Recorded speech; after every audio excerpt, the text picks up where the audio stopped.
students who can't afford it, then they're not going to get the best education. They might rather noisily plead poverty at the moment, but in a few years' time, many of these students will be high earners.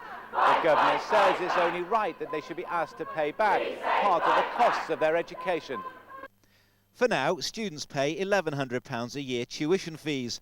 Along with living costs, it leaves them with total debts of up to £15,000. From 2006, universities will charge students up to £3,000 a year. Combined with living costs, that could leave them with debts of up to £21,000. The government wants more young people to go to college. Top universities will be told to take more from state schools. I believe that taken as a whole, my student finance package is positive for access to universities and will reinforce the other measures on access to which I referred earlier.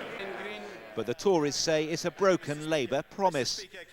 In 2001, they promised no top-up fees. Today, they're introducing top-up fees. One fact is clear from today's statement. No parent and no student will ever again trust any Labour promise on education. Mr Clark had to fight the Chancellor to put his plans in place.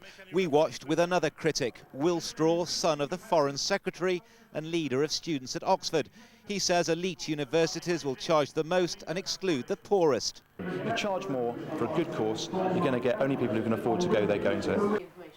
14-year-old David Franklin plans to train as a lawyer in 4 years' time, just as the fees are coming in.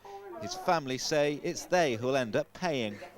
They're talking about people from the poorer classes having more access, but in reality the ones that it's going to put the strain on are those that are in the middle class yet again.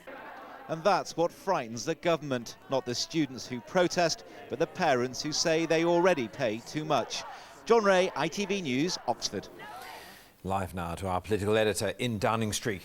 Nick, just how controversial is this policy within government? Oh, it's controversial. You can always tell when Tony Blair's in trouble. He gives a speech like the one he's got planned to the Labour Party tomorrow. He's going to tell them that whatever the flack, they have to do what's right rather than what's easy. What he won't say is that that flack has really been coming from his neighbour over there, from Gordon Brown at number 11. Until just a day or two ago, he was telling the Prime Minister this will be deeply unpopular and it may stop poorer children going to university too. Now, that could be a conventional political row within government.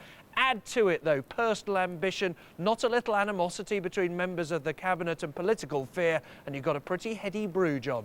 It sounds, Nick, as if it's getting personal between Mr Blair and Mr Brown. It is. It's like trying to assess, though, the state of a marriage. In a way, we've got our ears up to the door. We've heard the crockery smashing. Of course, we can't tell whether they've kissed and made up afterwards. All I can tell you is that their friends are worried. One said to me, it's very bad indeed. Another said, I can't see them both lasting in their jobs till the end of the year. It could be so much gossip, John, but it matters, doesn't it? The economy's in trouble, the Euro decision has to be taken, and of course that vital decision about a war. A Chancellor and a Prime Minister falling out, that is real problems for any government. All right, thank you, Nick.